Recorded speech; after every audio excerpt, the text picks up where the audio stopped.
Thanks, Lascian Corda. This report is really an attempt to soften up public opinion for a massive increase in military spending and link to that further integration and cooperation with NATO. That's the truth. The logic of the report makes no sense in its own terms. If you believe the line from all these people who half the time are in favour of further integration with NATO, that really this is about protecting neutrality, the logic of it does not make sense. The reason given that we need to massively expand the amount of money we spend on the military is, they say, without a credible military, if we don't massively increase the spending, we won't have a credible military capability to protect Ireland, its people and its resources for any sustained period. On that basis, the proposal is to triple the spending on the military to go for €3 billion a year. But no amount of money that a country like Ireland could spend will provide the basis for a sustained military encounter with any sort of major state. No amount of money. The British spend 20 times that amount every single year. Russia spends 20 times that amount every single year. The US spends 200 times that amount every single year. Have you read the report?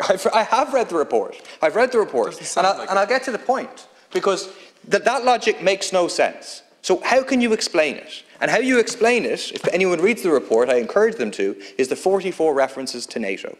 I quote just one, they're all like this: the need for the defence forces to be trained and equipped to NATO standards. Why? So you can have further operations in line with NATO. That's what this is about. If you listen to Deputy Crowe from Fianna Fáil's remarks, criticising the government for not being hard enough on the Russian military, the operations in the EEZ. Think about how that was spun by the media and by the government.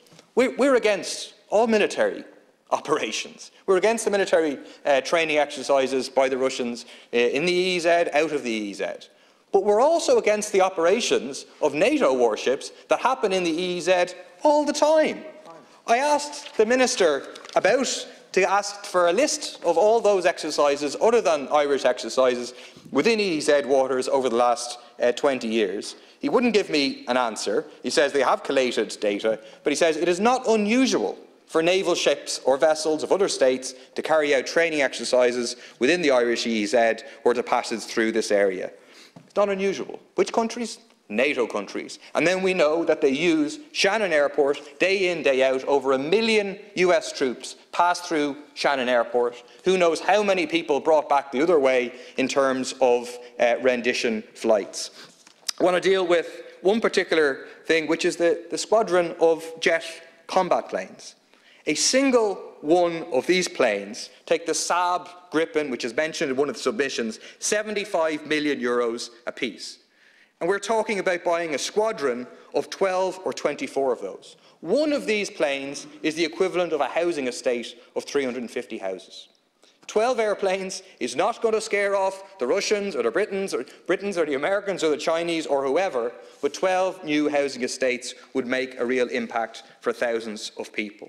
A full squadron of jets would be €1.8 billion, more than the National Children's Hospital.